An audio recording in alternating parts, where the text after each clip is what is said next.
Hello and welcome to episode 13 of the SRA podcast. This is your host, AlexHumva, back for another week of fun and excitement as always. Joining me this week is not Faye. I had to give Faye a break. So this week we have a returning guest from probably the second episode I started doing guests, I think. We have the return of Georgia Marxist, known to others as Brad sometimes. So welcome back to the show, Brad. Thank you. That's right. My legal name is Georgia Marxist, but people call me Brad just as a nickname.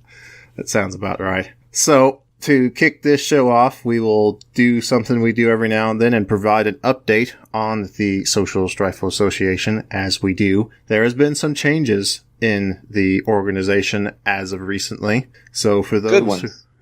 Very good ones. So for those who are unaware, the organization is going under some changes. So in the member Slack, we recently updated our members on this, that we have incorporated as a not-for-profit 501c4 in my home state of Kansas. The business laws were okay here, and the fees weren't too much.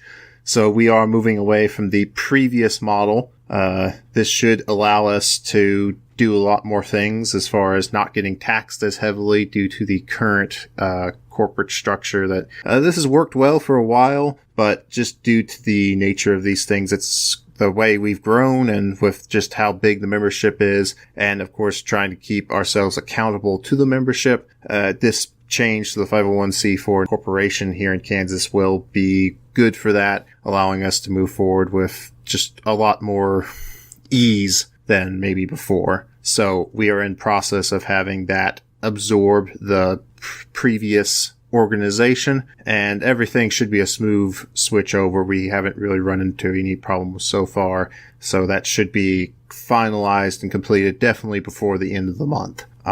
This has allowed us also to adopt a new set of bylaws, so it's a little bit more in-depth now. Things of that nature. And the LLC will be merged into the 501c4 here pretty soon, right? Yes. Hopefully within the next week we will have the ball rolling on that. We just have to finish up a few, random business things to get that as smooth as possible. Right now, though, the organization is currently, as we record, doing something else, that we are once again doing hurricane relief. I am not in Georgia this time around. Unfortunately, the plane ticket was just a little bit too much to justify at this time, especially with the short warning that we had. Hurricane Michael really came out of nowhere. People did not see it coming like it was. It started out as just a tropical storm, and I believe almost made Category 5. I don't know if it quite made it to Category 5, but I remember it was just a hair away from being a Category 5 storm. That number, regardless, the damage has been pretty devastating in a lot of the places it's hit. Absolutely. I've seen just huge amounts of devastation across the regions affected, from Florida to Georgia to South Carolina to North Carolina. These regions already struggling from Hurricane Florence have now just absolutely, the devastation is truly awe-inspiring in the original sense of the word. But we are on the ground right now. A couple of our members are on the ground working with all sorts of organizations, mutual aid, disaster relief, those guys in the area, as well as Tallahassee DSA, as well as the PSL chapter in the area, as well as many other just great organizations that are in the area trying to help out, trying to get people the food and supplies they need. So our truck is probably just about to hit, actually. I believe it's about this time that they're supposed to be making it to Tallahassee. And they'll be working to distribute food and other supplies. This time we focus not just on food and water, but also other sanitary supplies and basic needs as well, to make sure everyone has what they need. Yeah, I feel really good about, we learned a few things from the last hurricane relief effort, which I was a part of. I wasn't able to participate this time, but, and we've really improved, and we've raised some more money. And I feel like even though it's our second one, we've honed it a little from the first one being so successful. And I'm actually really excited and really glad to see that this is a sort of thing that SRA is starting to do, because we've talked about ever since the inception of the organization. What kind of activities are we going to do, as a left organization, or outside of what scope of activities like Range Day we were already able to do. Because like the NRA, for example, does things like, essentially bribing senators, doing politics, all the kind of underhanded political things. It's stuff that we have no interest in. They do a lot of stuff with, gun manufacturers and the industry that, that's not ever going to be on our plate or something we want to do. So I think, and Alex can attest to this, we struggled for a while with this sort of concept of what other sort of things that we can do. And it's developing into this sort of thing where we can be a force of mutual aid and put our membership and our resources towards mutual aid for the working class. And I like the direction that's heading a lot for us. Absolutely. Absolutely. And I probably should have mentioned this earlier, but I'll go ahead and mention it now so it can be out there on the record. Since the SRA has converted to a 501c4, we do have officers now, and I was very fortunate to be nominated and elected president for the organization. So that's definitely something that's on my plate, that in the capacity that role provides me, I want to make sure that this is something we continue to pursue. We continue to promote this idea of community defense, not just being about firearms. I've seen so many things coming in from people, new members coming into the Slack and saying they thought that we were all about guns, but when they found out we weren't, that they were perfectly willing to come and do membership stuff. And that's really encouraging to me. And that's something I really want to emphasize.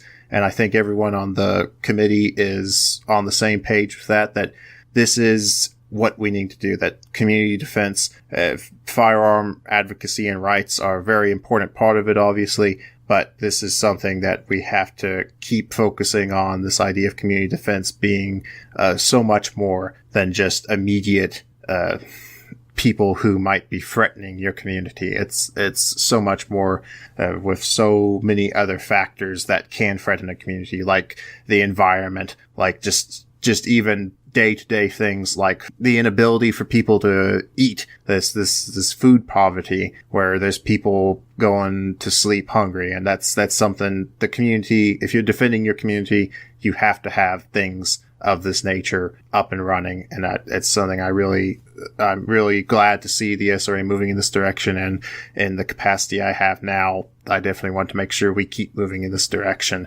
of providing so many more support services, especially now that we are legally a social welfare organization. And that's something that we absolutely have to continue to push. Yeah, I would echo all your thoughts, and maybe just one last thing I would add is the fact that there's such a need for us to do this work.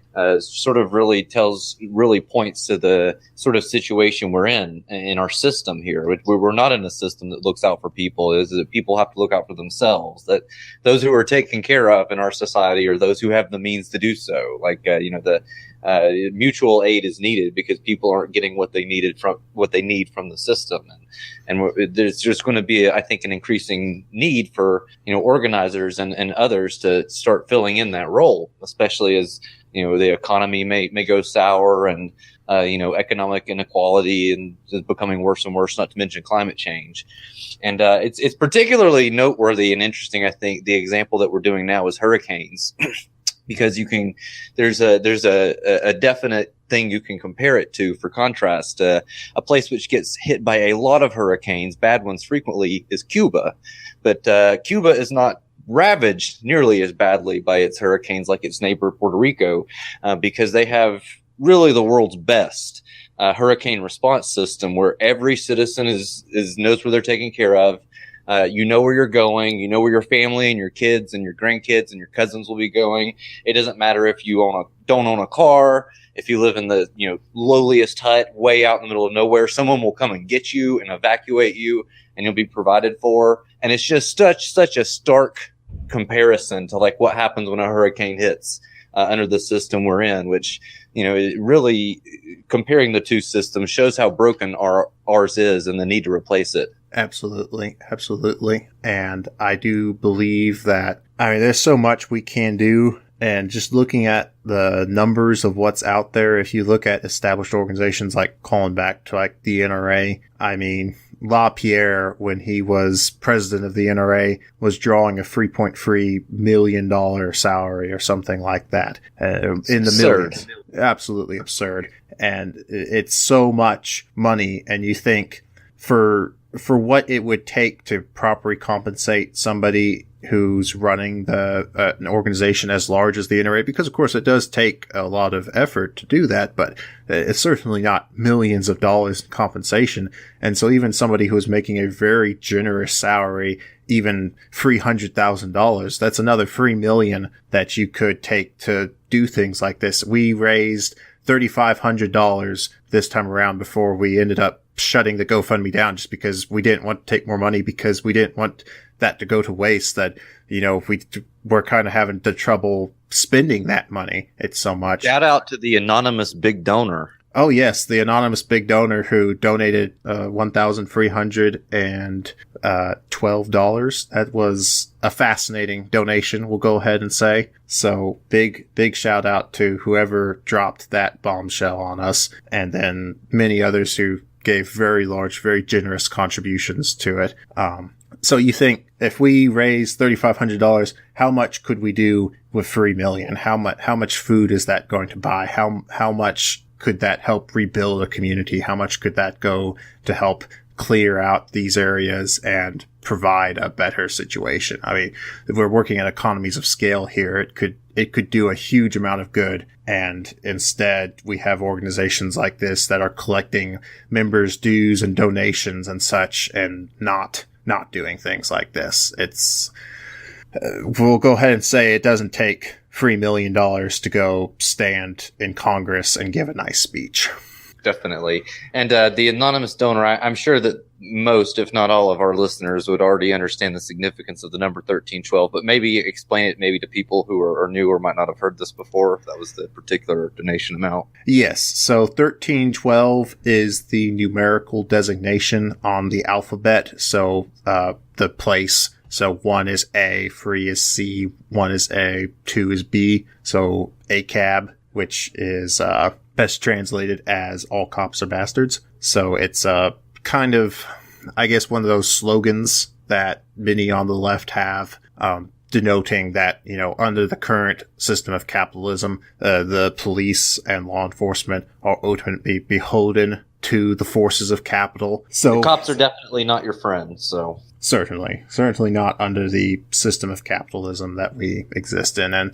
But before I go on a long rambling tangent about that, I'd like to again thank everyone who donated to the cause.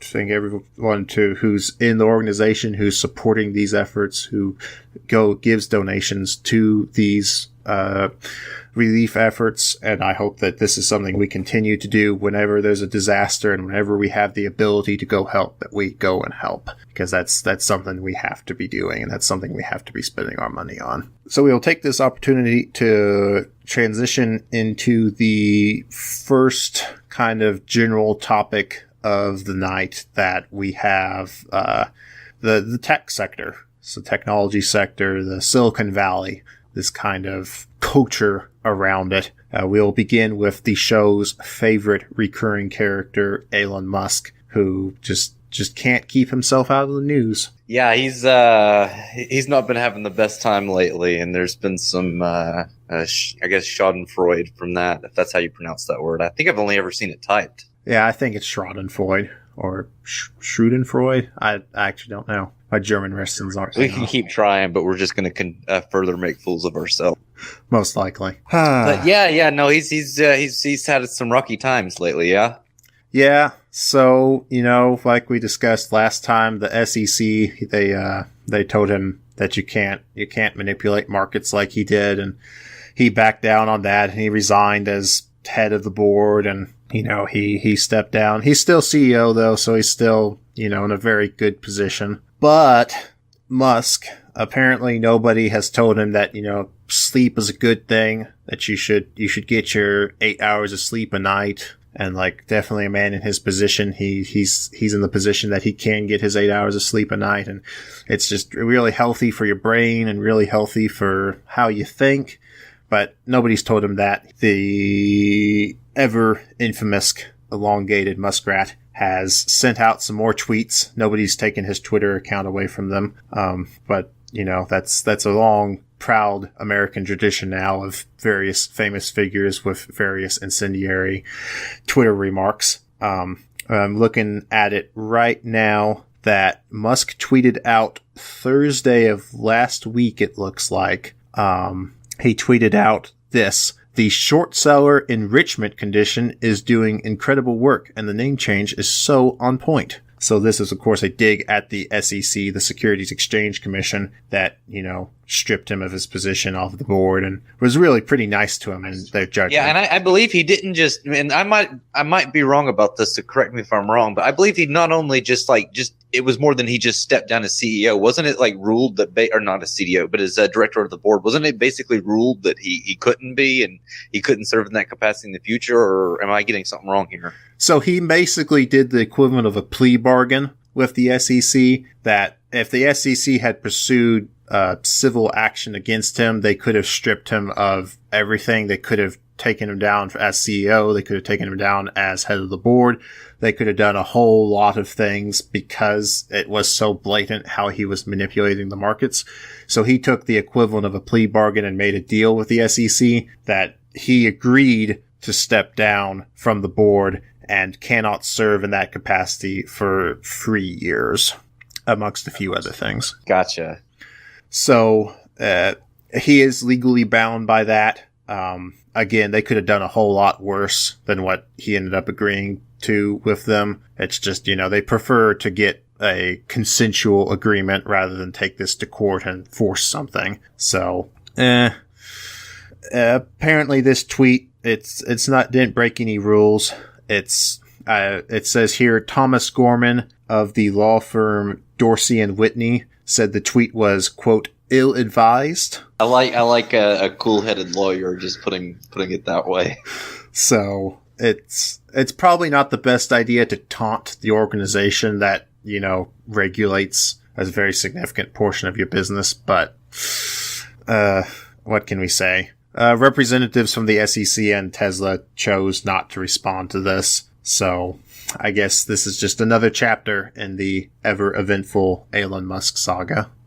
But did I see today where they're selling tequila, or is that a joke, or what? Did you see this? I have not seen it today. I figured that would have popped up on my feed, but I did not see tequila. I know it probably wouldn't be the craziest thing they've ever done. The Boring Company sells flamethrowers now, so yeah, I guess it would not surprise me if they were selling tequila. I don't know if that's a joke or not. I just Googled it, and the headlines just glancing at them are about him developing or them filing for a trademark for a tequila brand or something. Huh. Well, you know, if that's what Musk wants to do, you know, Tesla Tequila is the trademark they applied for. Awesome. So I guess you get a bottle of Tesla now, or a bottle of tequila now with your Tesla? I don't know. Maybe the car will run on it. That would be interesting. Booze filled. Probably not the most efficient way to fuel a vehicle. I don't know. Grain alcohol is actually, it's a really efficient chemical reaction when you burn. Yeah, that is true, I guess. Anyways, we're taking a tangent. We are taking a tangent. Let us continue on this path through Silicon Valley. Fascinating story that also came up was a Siri shortcut. So Apple's been revamping their general purpose AI Siri to be more useful. They've really fallen behind in the AI race, as it were, that Amazon and Google's versions of AI have really outpaced them. So they've done some tweaks to Siri. Now you can program things when you tell Siri to something, you can program specific phrases in so that it knows what to do, rather than, you know, what Google's done where they're trying to algorithmically learn what needs to be done. So there's an app that will now allow you to say something to the extent of, let's see here. So if you say, "Hey Siri, I'm getting pulled over," this app will start recording video, it'll start recording your audio, it'll start recording your location, things of that nature, so that if you have a not good interaction with during a traffic stop, then your phone is there to provide the evidence that might be necessary afterwards. That wouldn't be the worst thing if it wasn't, being handed to you by a giant corporation, or that wasn't who was providing it. I mean, that could be useful. Absolutely. It is interesting to me that, this is kind of that intersection of technology and society that, like discussed on the last podcast when we were talking about the Apple Watch and calling 911 if you fall down the stairs. It's kind of one of those interesting things that this is something that's very useful, that having just an SOS feature on your phone. I know Samsung Galaxies have had an SOS feature that you can program where if you hit the power button, I think 3 times, or the home button 3 times, back when they still had a home button, they would start recording. It would send out a message to, 5 pre-programmed contacts saying, "Hey, I just sent out an SOS beacon or whatever. Here's my location."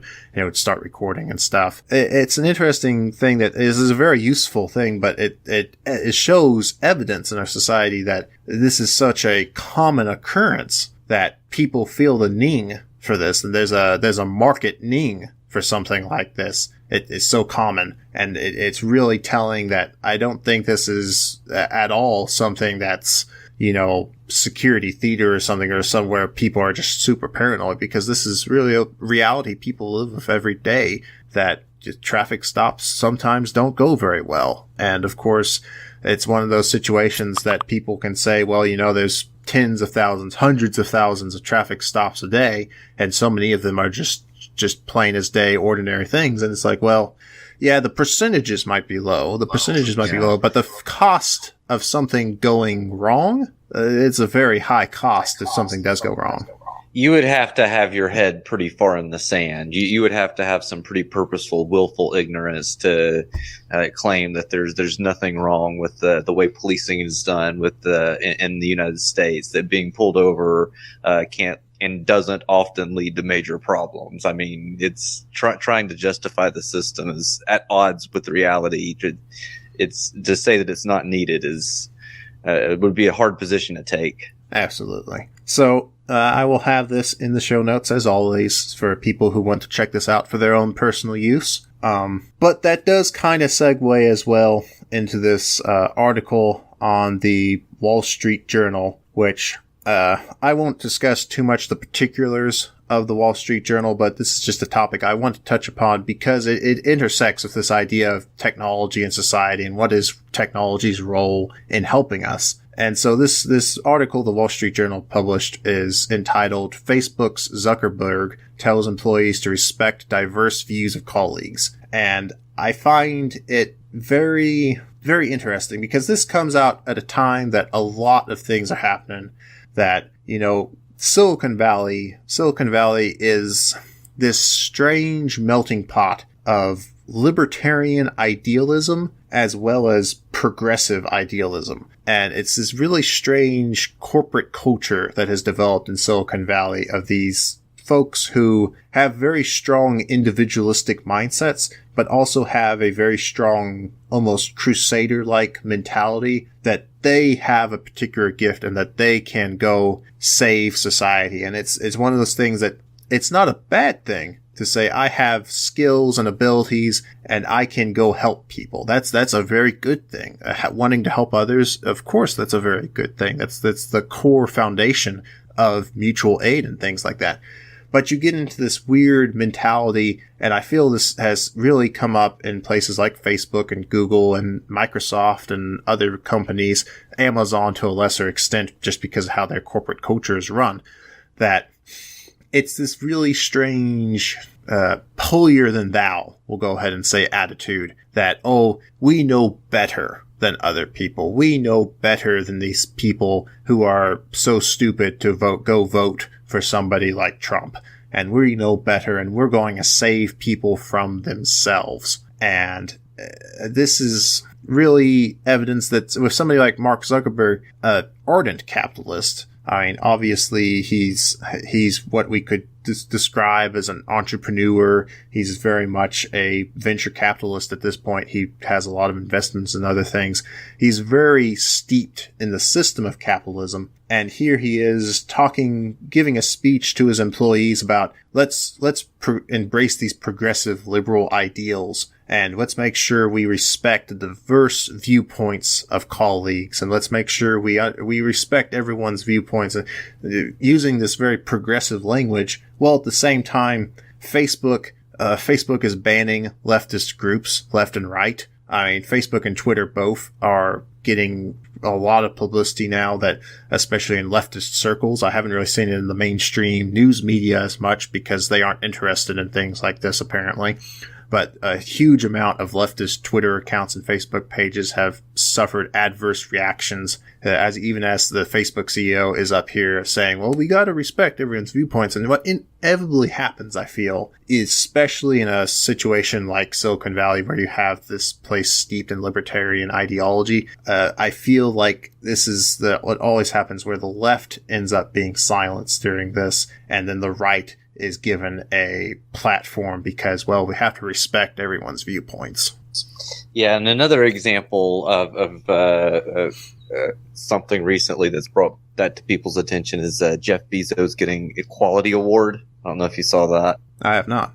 Yeah, I was seeing some posts on Twitter about that, but yeah, it's a really the entire Silicon Valley and like high capitalist tech culture. It's a really perverse manifestation of the capitalism, modern capitalism, and for all and it's just this culture of the bourgeoisie. It's highly concentrated there. They're capitalists. They've got the reins of society and wealth, and they do think that they can solve these problems, and because they live in a bubble, both socially and mentally, and it's just they're extremely powerful because of their relation to capital.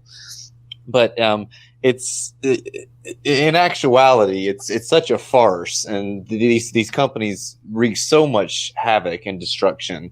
Not to mention what the highest players in capitalism are doing to the environment, and the recent UN report that has everyone rightfully worried.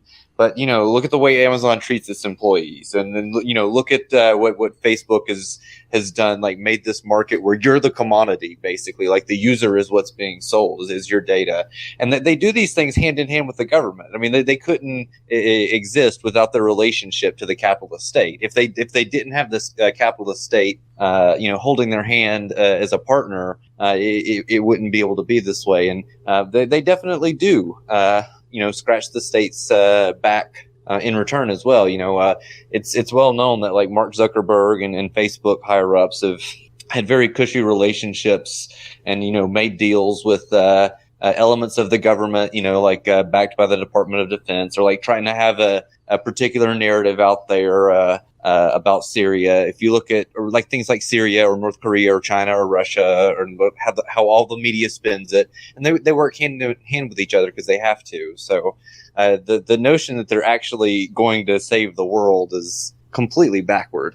Absolutely, and it only further serves to entrench the capitalist state when progressive activists go and celebrate, and not even just celebrate, but actively work with individuals and companies like this, of saying, well, we got to work within the system and we got to support these companies that are doing good. And, it's okay to recognize that a company could be doing good, but you also have to recognize at the same time that any benevolence from a company, you can find evidence of corporate benevolence, but at the same time, it is no different than a benevolent king. That just because you might have a good king who, treats his subjects well, does not justify the system of a monarchy. In the same respect, these social crusaders in Silicon Valley, some of them might have their hearts in the right place, but many of them do come from this situation of,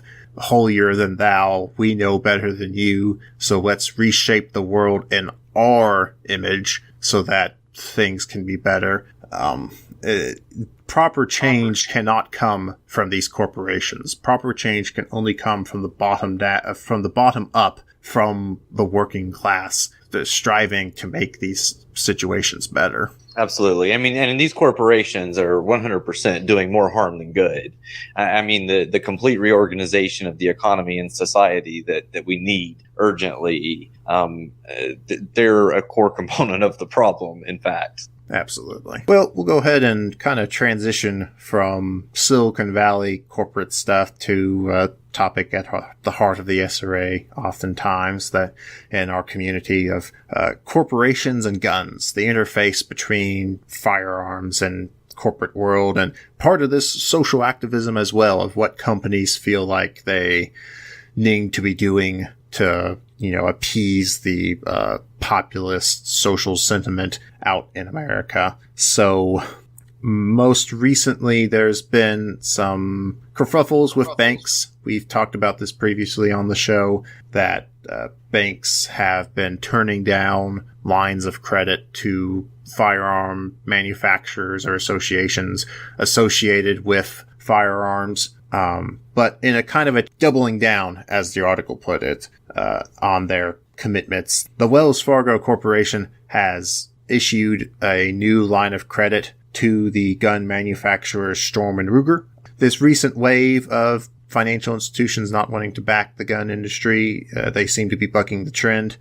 For instance, Bank of America, Citigroup, JP Morgan Chase, they've all committed to reducing their ties and liabilities connected with the gun industry. I guess Wells Fargo is also providing services for the National Rifle Association, the NRA. So I find this interesting because this is another case where, social activists or, progressive activists in general who are not favorable to the current firearm situation in America will try to use the capitalist system to affect their change. And of course, we saw last episode about how the shareholders at American Outdoor Brands were able to clamp down on Smith & Wesson and further, or at least commission a study on gun safety and see what Smith & Wesson can do to contribute to gun safety, which of course isn't bad in theory, but how this is actually going to play out,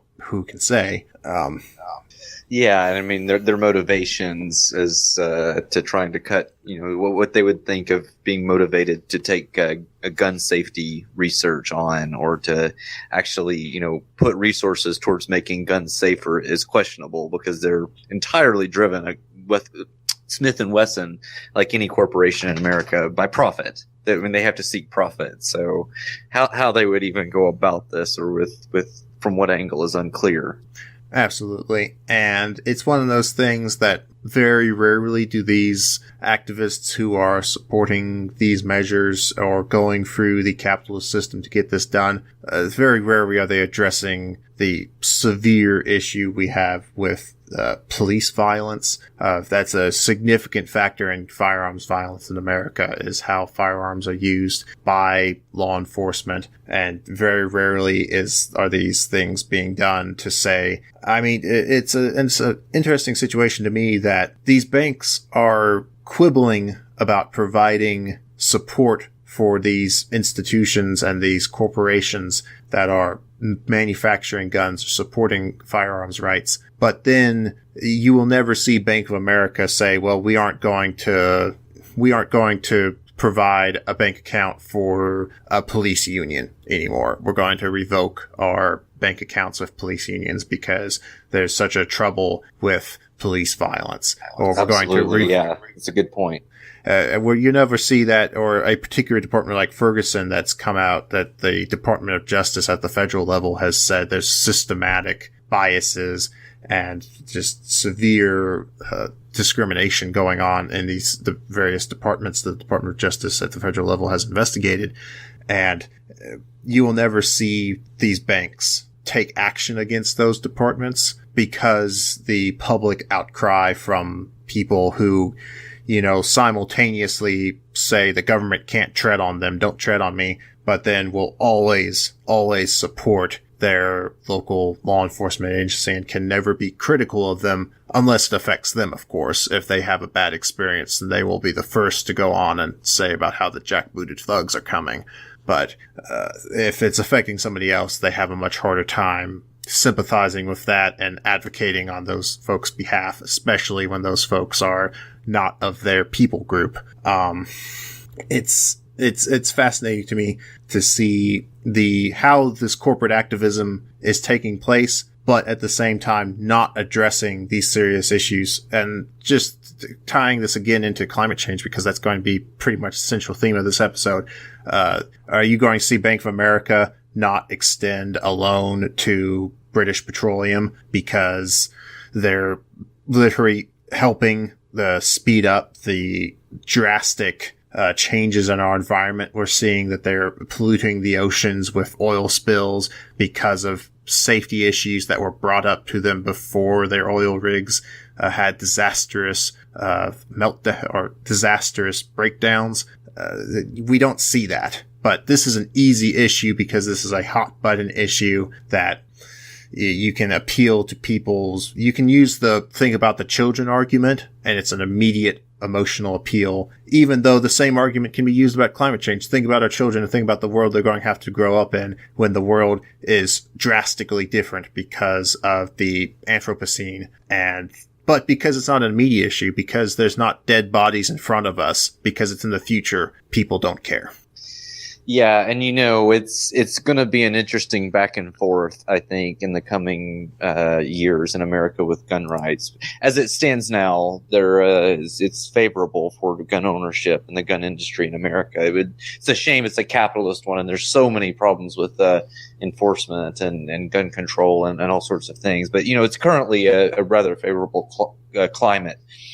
But as the actual climate, continues inching towards an extinction level event, and with the decline of the U.S. empire and with the shadow of fascism looming over all of us. Look at the recent Brazil elections that have recently gone to a runoff as a very frightening far right client almost outright won. He got so much of the vote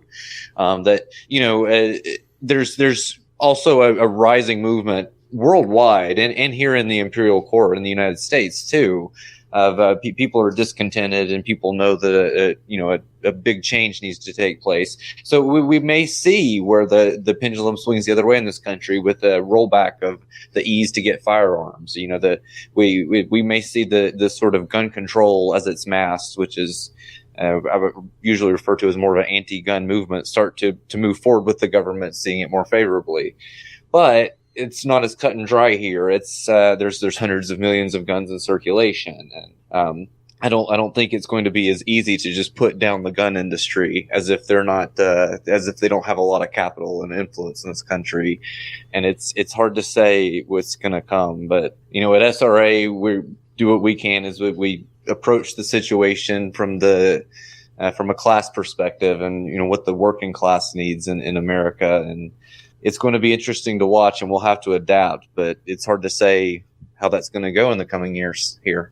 Absolutely. And those Brazil elections, it is a truly frightening situation. Terrifying. Absolutely terrifying. Did you see the photo of the girl that got the swastika carved in her neck? Absolutely. I did see that. And for listeners who did not, there was a woman who had a swastika carved into her skin, into her flesh, on her neck for speaking out against this fascist candidate that they are running for president. Wearing a t-shirt, mildly critical of him. Absolutely. Absolutely. It's terrifying. And I was reading a report of there was another woman who spoke out against the candidate and was writing, I think, like "not him" or "never him" on her cell walls. And then the Brazilian police stripped her naked and beat her until she said yes him. My God. It's an absolutely terrifying situation of what's going on. Truly terrifying. And Lula is still behind and is still incarcerated on trumped up charges. Absolutely. Yes. It's the amount of repression that we are seeing in Brazil, and for their far right candidate to be speaking so openly and so brazenly about return to military rule, return to a military junta or a fascist state of rule. That's just, it is a terrifying situation to be in. And I have greatest sympathy for our comrades in Brazil who are trying to keep this from happening. Absolutely. And I think it might serve as a useful lesson or warning to us in the United States that, just trying to participate in the system and just relying on the bourgeois elections and the things that are already in place and not being prepared for more dire circumstances here. I mean, to put it lightly, we should look to what's happened in Brazil to an example where this just, outright turned against any. It's just devolved into a nightmare situation, and you have to be prepared for almost any means necessary or to work under any kind of circumstances. Absolutely. Tying that into talking about Trump, that he most recently, he was talking to a rally. He's been tweeting stuff out. He's been saying, this stuff against Cavanaugh, how Kavanaugh's been so unfairly treated and how this is a really historic moment that he got nomination and that the Senate approved him by 50 votes. By the way, that it was extremely close, and Senator Manchin, I believe, the senator from West Virginia, a Democrat, crossed the aisle to vote him in. If his vote hadn't been there, Cavanaugh would have been turned down. So just further going to show, they can say all day long that, Manchin isn't a good Democrat and he's really just a Republican. It's like, well, at the same time, how many times just now that's come out that Democrats have made a deal with the Republicans, they're going to nominate and pass through a dozen more judges at the lower levels in the circuit courts and the appeal courts of just, there is a lot of partnership when it comes to this level, and they can, now that the big story of Kavanaugh is over, the Democrats will go right back to cutting deals with the Republicans so that they can retain any sort of influence that they can stick to. And it's all, unfortunately, these things are very bipartisan in nature, and the Democrats will just exploit it for their own electoral gain. But in the meantime, Trump's been stirring up fears and anxieties and talking about these paid protesters and how the Democrats are out of control and that they don't deserve to govern, that they can't govern because they're so out of control. And he, of course, is doing this to stir up support for the Republicans in these coming midterms. And it's a very interesting and frightening change in the political rhetoric that, of course, Trump's been saying this since day one. But for him to be in the position that he is now and saying these things out in the open and nobody really seeming to care that much, that a sitting president is actively calling the opposition party illegitimate and not deserving to govern and violent and all these things to delegitimize them, and calling the elections into question as well, like he did during the presidential election, that he said that if he didn't win, he would call the election into question. And now he's saying the exact same thing, that if Republicans don't win this midterms, he's going to call the elections into question. And just this normalization, this is the thing, that this is a normalization, that we hear this and then we don't think about it when it happens again. And it's a truly frightening thing watching a society be normalized to this sort of rhetoric. Yeah, absolutely. And, as far as the situation with the Democrats, this is what we've got here in America, is this sort of fake democracy. Like, the bourgeois democracy has just evolved to the point where it is. And it's the result of having two right-wing parties. I mean, we're a two-party system with essentially two right-wing parties. One of them's a far-right party and one of them's center-right. But, I mean, they're both ostensibly right-wing in their relation to capital and imperialism. And they both uphold those lines. And so, I mean, it's a constant lurch rightward when you have two right-wing systems. You're either going, or two right-wing parties. You're either going far-right, full steam ahead, or you're going much slower, depending on, the Democrats at the time. But this is what it's, this is the end result of that. Absolutely. And I don't have too many more thoughts about it other than this it's draining. It's draining watching this, and it's draining what people not seeing how disastrous this could be, and not actively advocating. And I mean, I'm a very electoral guy. A lot of folks don't engage in electoral politics, and I completely understand why, and I completely understand as that in the system America is in, it's very difficult to do that.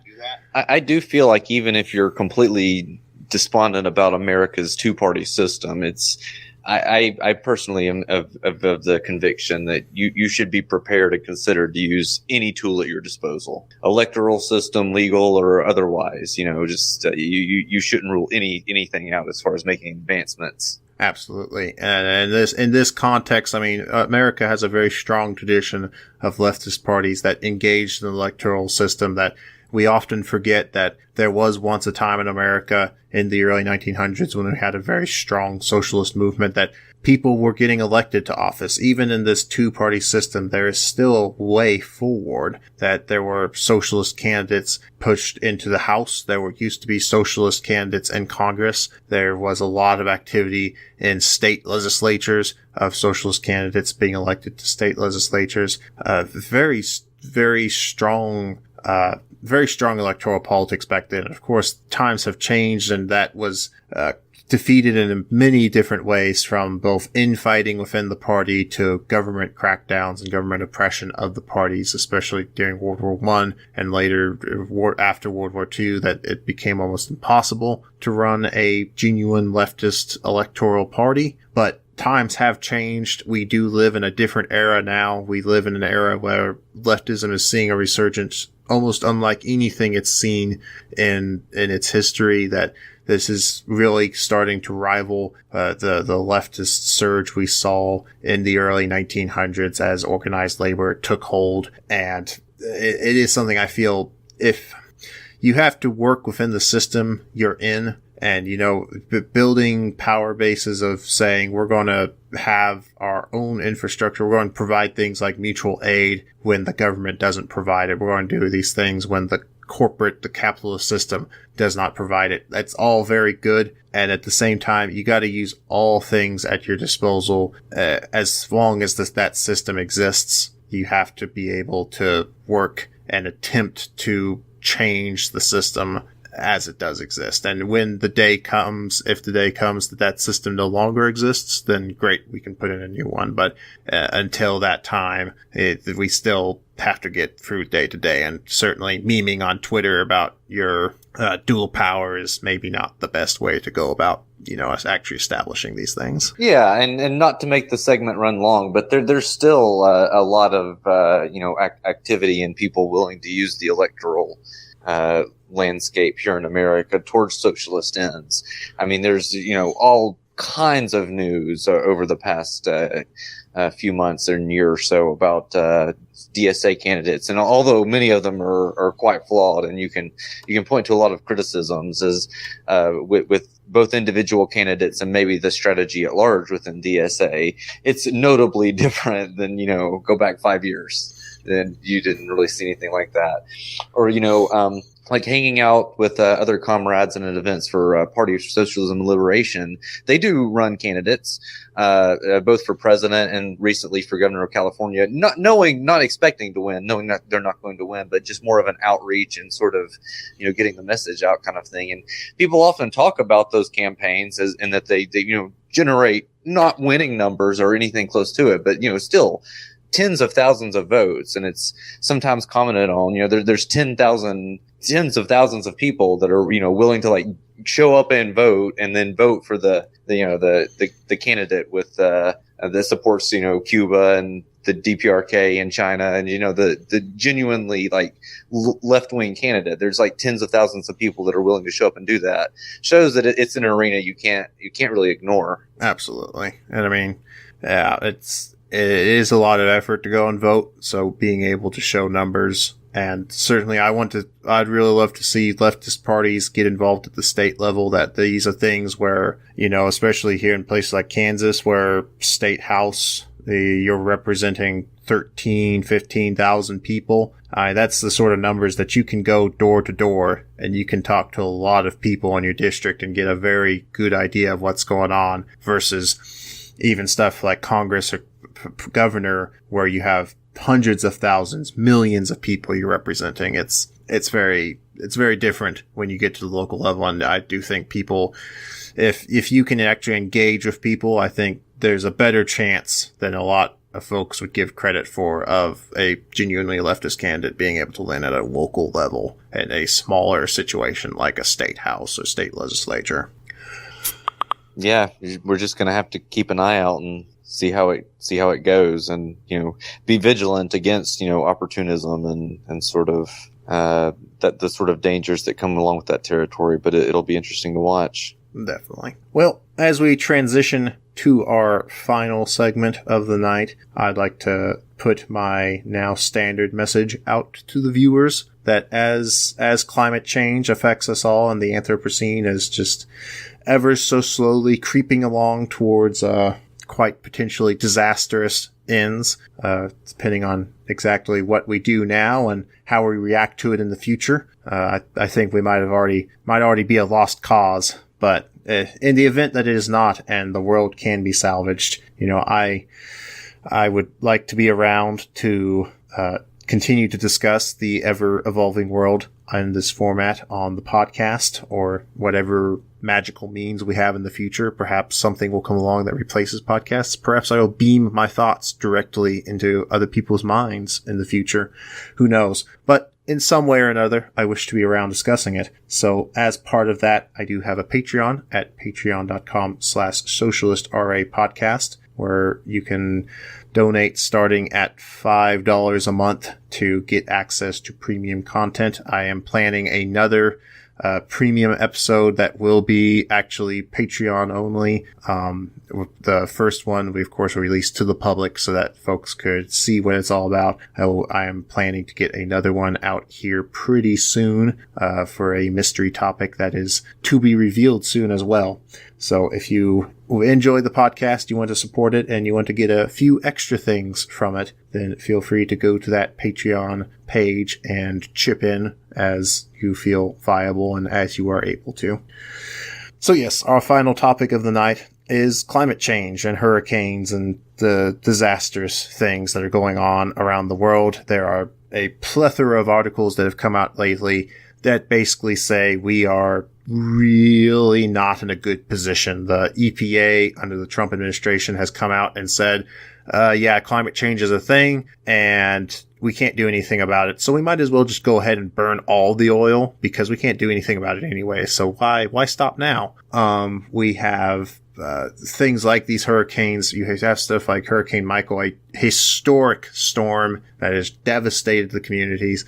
This is only going to get more and more common as people don't realize sometimes the scale of these things, and as in what we could now call the mathematics podcast, since both me and Brad have a background in mathematics, the quantities of scale, the powers that come with this, that people have to realize that even a 1 degree Celsius change in ocean temperature, when you realize that the ocean has just such a unimaginable amount of water, and for so much to be warming, the amount of energy being stored in water is a truly awe-inspiring amount to behold, and it's what fuels these hurricanes, that you have energy quantities that make nuclear bombs look like firecrackers in comparison, that fuel these very powerful storms and fuel these very disastrous changes we are seeing to the environment in the form of climate extremification, that cold places are going to get colder, warm places are going to get warmer, dry places are going to get drier, wet places are going to get wetter, and everything else, that certain environments will see a flip, that maybe a dry location will become wet and a wet location will become dry. Just very radical changes to our world going on. And there's a huge amount of consensus. There's a huge amount of stories out there right now because scientists are increasingly saying, look, this is a serious issue and this is not going to end well for any of us if we don't address it now. Yeah, the UN report was really written with a lot of urgency. I think it was just like they poured through like just thousands of peer-reviewed articles And I mean, like you were saying with the temperatures, they were saying like a 1.5 degree rise would be just catastrophic, pretty much as far as the effect it would have. And we're definitely headed towards that. But if we just completely put all our energy into it, maybe we could avoid 1.5, but more than likely we're looking at 2. And the time scales was so short. And there was a part in there that they basically said in the UN report, if you caught this, like we would have to we could do it. Like they gave us some hope. Like we have the technologies, we have the means, but it would take like a drastic reorganization of the way we hold our economy and like the way we run things. Like it would require just like complete rethinking of everything we're doing. It's almost as if the UN report was hinting at the need for a revolution, as many people have commented on. And that is all true, is that we do have what it takes, and there is the technology out there, and we could, shoot for just catastrophic destruction, or just what we've already seen is going to get much worse. Absolutely. But we could shoot for that versus an extinction level event or minimizing it. But it would require a complete upside down reorganization of not just the economy, but all of society to do something like this. And that's the choices we're faced with right now. Although those are the two paths we can go down, is either extinction or some kind of socialist, some sort of social revolution. I think we would both advocate for a Marxist one, but I mean, those are the only two roads at this point.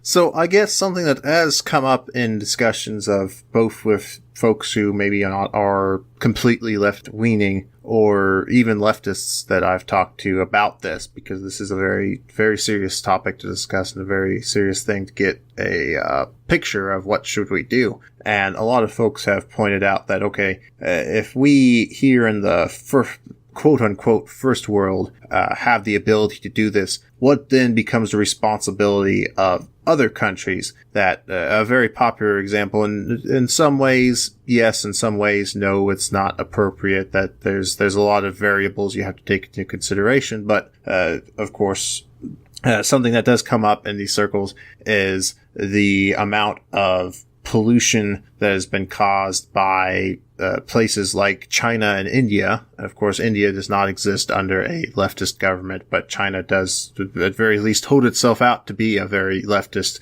socialist country, and in many ways it is.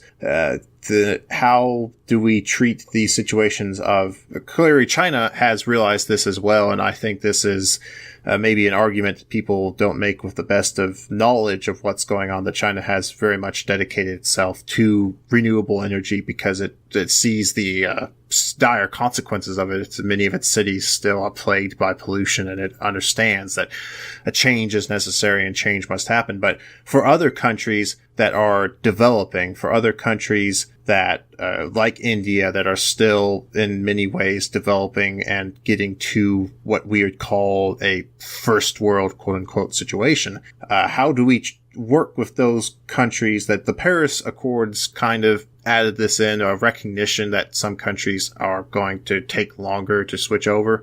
But how do we recognize for countries that are poor, that aren't as well developed, that need something like fossil fuels that have been historically used because they are so cheap and easy to use and have such a large energy content stored in them? How do we go about, if we are looking at this from a worldwide perspective, and we really have to in order to enact significant change, how do we look at that for countries that don't have the resources necessarily to get solar power or hydropower or wind power, these renewable resources? Or even then, a topic that people don't look at as much maybe is for things like wind power. Windmills require extensive amounts of rare earth minerals that the refining process of these create very toxic, very hazardous byproducts. And so even as the Western world develops these renewable energy sources, the severe consequences, these toxic dumps that come from the production of these renewable energy resources are being left in the developing world, where it's having very serious consequences on everything from childbirth to cancer rates to things of that nature. So I guess rephrasing the question, how do we look at this from a worldwide perspective, and how do we take into account other countries' struggles that they're going to have, even as we look at our own of switching this paradigm over. Yeah, definitely. It's a really important point. I think that the starting point here with the international discussion is to point out that the current ruling class, the current capitalist ruling class of the world and the United States, absolutely would and does plan to let much of the rest of the world burn and to try to save itself as much as possible. Those who have the money and power are absolutely willing to shut everyone else out.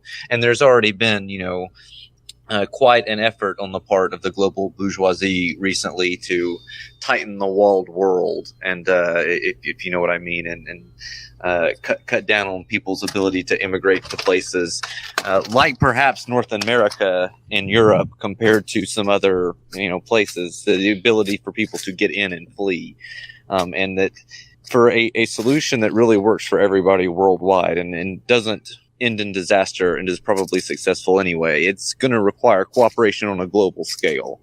And the real elephant in the room here, an elephant in the sense is that it's like charging through the china shop, breaking every plate, is U.S. imperialism. It's really, not only is the U.S. military one of the world's foremost, polluters, but the imperial project is contributed so enormously to these problems worldwide, and other countries having to compete in their inability to actually work towards climate change.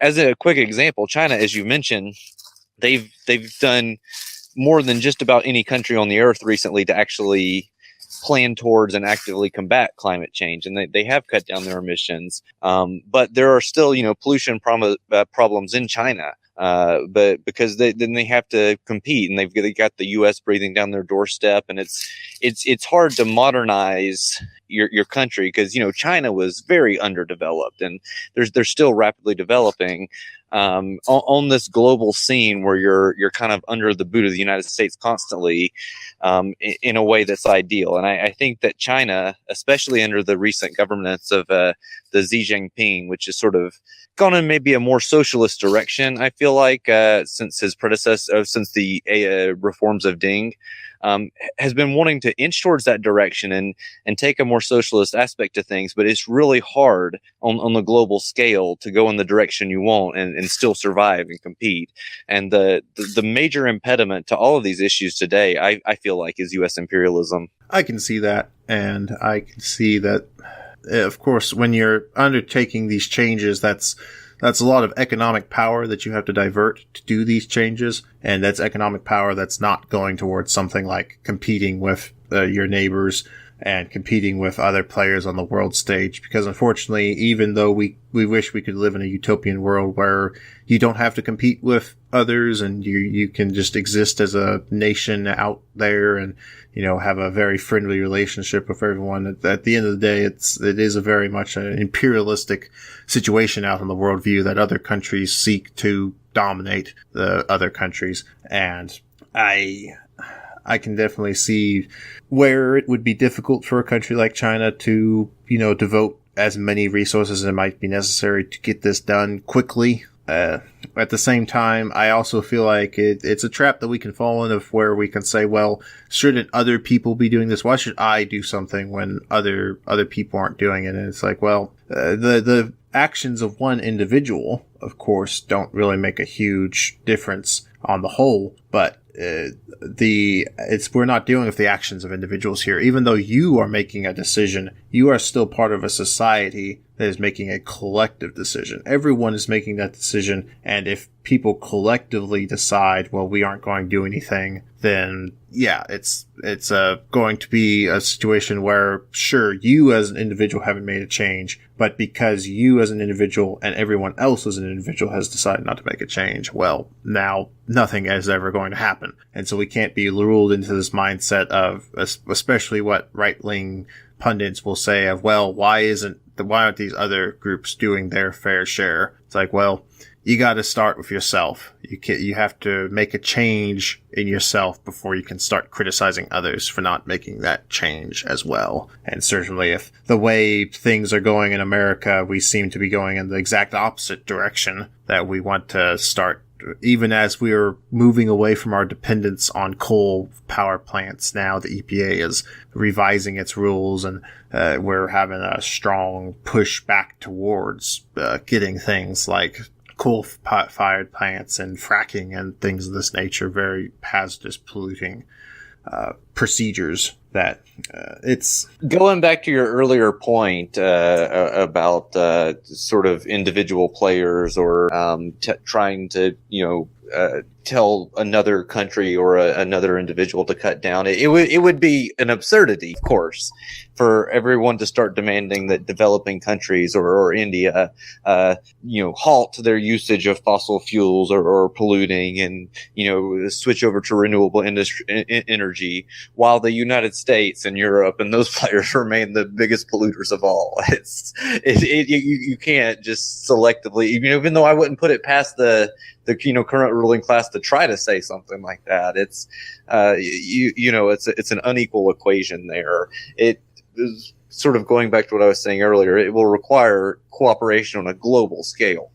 Absolutely. And I think it's worth noting as well that there's a lot of things we as individuals can do to kind of save this, but at the same time, these articles on places like these mainstream news sites like Business Insider and, MSNBC and CNN, these places that are responding to the thing like the UN report and stuff like that, of saying, how do we save the environment? Well, let's cut back on our meat usage. Meat is a really big environmental thing. And, it's, if we all just stopped eating meat quite as much, it would be a big difference. And it's like, if you look at the numbers, yeah, there's stuff we can do at an individual level, and we should definitely be prepared to change our lifestyles to help not have a hell world. At the same time, the biggest polluters are not from individual actions. The biggest polluters are from corporations. Corporations produce the lion's share worth of pollution. It's the corporations that are very much responsible for a lot of this pollution, and a lot of the onus is on them. That these folks with this collection of capital, a lot of the onus is on them to make a change. Yes, and they won't. To be clear, and it's you. I think you hit the nail on the head there too. Like with personal consumption, is that it's good, and I applaud you if you feel conviction that you can live in a way that uses less, and we'll all have to, and at some point in the future. But your individual consumption habits are really making a microscopic dent, if making even that in the grand scheme of things. And that's why we've got to be critical of things like straw bans that, have actually been pointed out to, perhaps, negatively affect people who are less abled.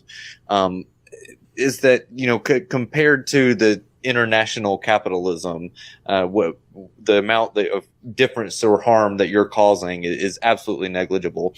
And if you just look at individuals and just single out these giant monolith corporations and militaries and just individual usage, you still find this massively upside down pyramid where I think I heard a statistic, maybe earlier today or recently, that something like 70% of goods consumed or not goods consumed, but like 70% of all wealth expended and goods consumed and, just consumption of general and energy and everything else.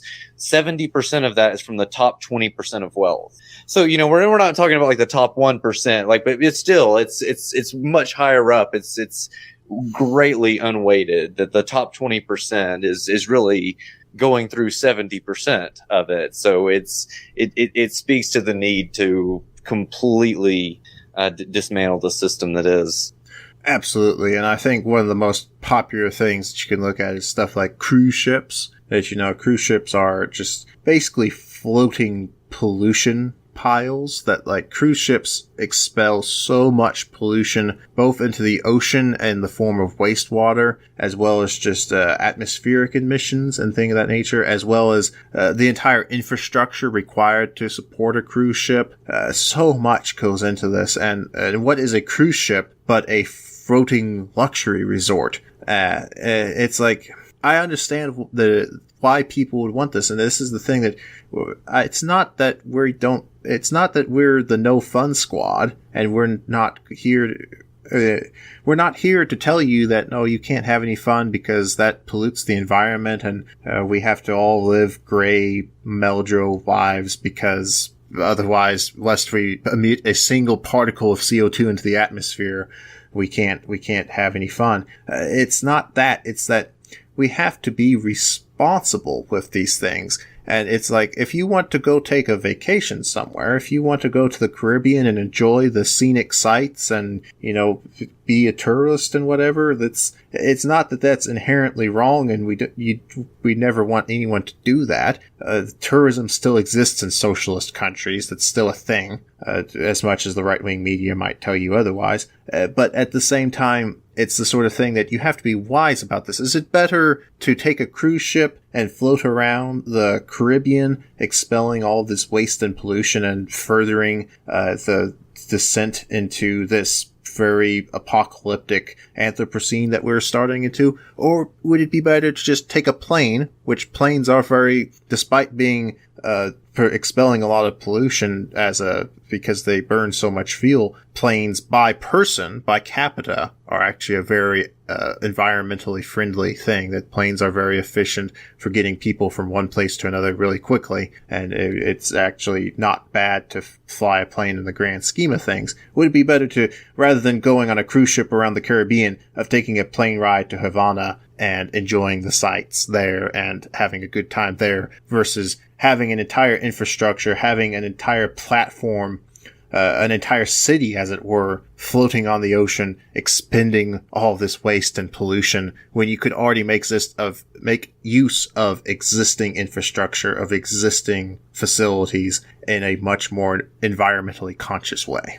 Yeah, I agree. And, I would just, maybe to cap it off, reiterate, it's going to take a fundamental, upside down, complete overhaul and change of how things are run and by whom it's run, by whom the world is run, and specifically by which class, because the current capitalist ruling class, which I think is actually, scientifically presented this point by the UN paper that we were talking about. The capitalist ruling class has doomed us to extinction on the current course. It's gotten so grotesque, and it's grown to such the internal contradictions are so great that they're just killing the planet and mining it for profits, and the entire thing is going to have to be completely undone, and the working class is going to have to be the new master of society. Absolutely. And it's that we don't have a do-over right now, folks. This is the sort of thing that there's not really many other options for us. We are not at the technological state where we can successfully colonize other worlds. If we tried to colonize the moon or Mars or the asteroid belt or somewhere tomorrow, we would fail. That there is no way to set up a self-sustaining colony on another world right now and have that actually work. And it's really a situation we have to protect ourselves here back at home. We have to make sure that this world does not become something inhospitable to human life, that we do not have a do-over right now. In the future, perhaps, when we have the technology, when we've established other colonies and other places, and we have a chance then. But right now, no, we don't have the economy, we don't have the technology, we don't have the willpower to do anything of that sort. And if we don't protect ourselves now, within our lifetimes, within the folks listening to this, I suspect, I don't know my exact age demographic, but I suspect most people here are early to middle age in their lives, and within our lifetimes, this will be a severe issue. The UN was predicting by 2050 we'll see severe things, and even now we're seeing the disastrous consequences of how hurricanes continue to grow stronger and stronger. These weather patterns continue to grow stronger and stronger. And if you think this is bad now, just wait until Category 5 hurricanes are a yearly occurrence. I mean, Florence and Hurricane Michael were both extremely strong hurricanes. Just wait until this happens every year. What's going to happen when every year the coasts are battered by just truly horrific, awe-inspiring storms that you can't protect yourself against? That the nature becomes too powerful and the Earth will find an equilibrium. There will be a new equilibrium that the Earth will find. All systems go towards an equilibrium. But if without us. Yeah. If that equilibrium does not support us, if that equilibrium is not conducive to human life, then we're going to be in for a very bad time. Uplifting note to end on there.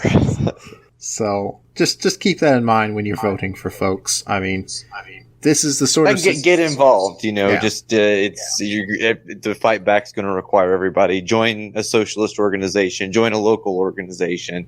Join the SRA if you're interested in the firearms and the defense of the working class. Join a party. Get involved somehow. Check out Food Not Bombs or something. Find some way to get involved and start to fight back. Absolutely. And make sure this is an issue. Make sure this is talked about. This is one of the things that if you want anything to succeed, you have to make sure people talk about it. You have to make sure it's a conversation point. Not enough people talk about what's happening to the planet. And we have to make that a public thing. We have to make sure people know about what's going on so that people can think about it and people can realize what the results of a disastrous decision could be. And then hopefully that builds the groundwork for a change where we do have a system in place where genuine and proper change can happen, and maybe we can avert some of the worst consequences that could happen if we just allow this system to continue on as it is. So as always, I can be contacted at HumvaDev and other resources provided in the show notes, and Brad here can be contacted at Georgia Marxist on Twitter should you wish to voice your thoughts, pleasant or not, at him. I'm sure he receives both all the time. Yes, and I'm also the same name on the Slack if you're an SRA member. So until next time, listeners, if the hell world doesn't, happen next week, hopefully not that fast, but things change every day, so who knows what might happen in the future.